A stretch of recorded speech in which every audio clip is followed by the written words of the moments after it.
Coheed and Cambria have a new single that was released, along with 2 additional songs that come with the single. So we do a review of all 3 songs. The single is Someone Who Can, and this song has a very like 80s punk mixed with new wave kind of vibe, almost like a little bit like a rocky version of Blinding Lights by The Weeknd. It has a very straight drum beat for Coheed. Their drummer does amazing stuff usually. This, not that they're bad, but it felt like a Taking Back Sunday drum beat. I'm not sure why. That's just what it felt like when I listened to it. There are these little like keyboard parts or they're just here and there. They're really short and they only happen like one time each, but they have really cool sounds. One has like the sound of Walk On Life, the whatever the keyboard or weird part is when he's going woohoo in the background. There's like, it sounds like that one time. There's another time where there's some key part. It sounds like maybe like the weird noises you hear in Africa, Toto. They're cool, but they're just these little parts. They come in and out. Towards the end, I would call it a guitar solo. It could have been a guitar solo the way it sounded and not a guitar. The guy from Dragon Force has been missing, I'm pretty sure, for some time that was playing the keyboard. That guy from Dragon Force could have showed up and played guitar in this instead of a guitar for all I know. And I wouldn't have been surprised. The second track in the single as it's released is Searching for Tomorrow. I believe this is new. I hadn't heard it before, at least. And by the way, Searching for Tomorrow would be an awesome name for a Styx cover band. If you get it, you get it. But this song, there's a really cool, I would say maybe chromatic guitar line. It has a classical vibe.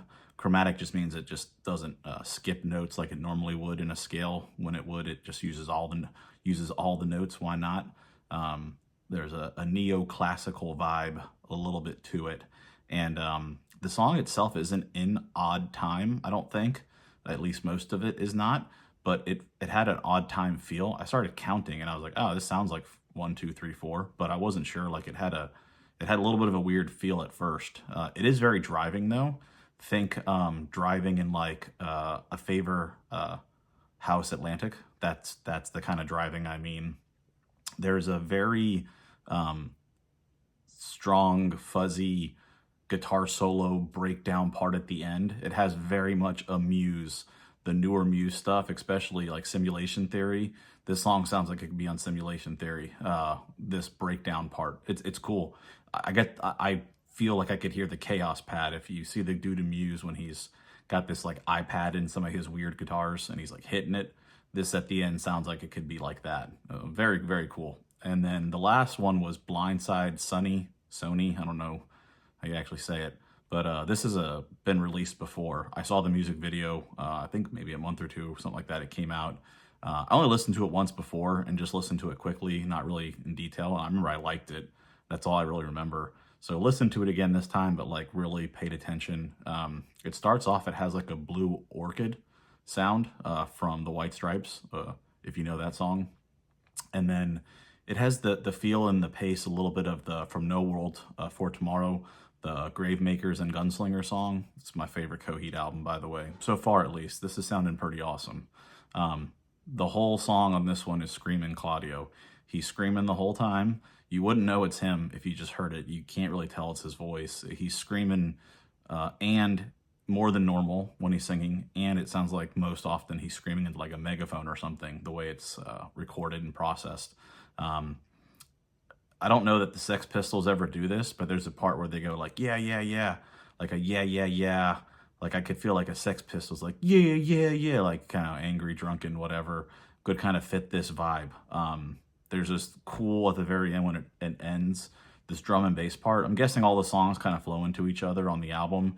Each song has like a little bit of an intro and an outro, just like techno songs have an intro and outro that aren't really the song. They're just kind of noise so that you could like mix it into something else probably.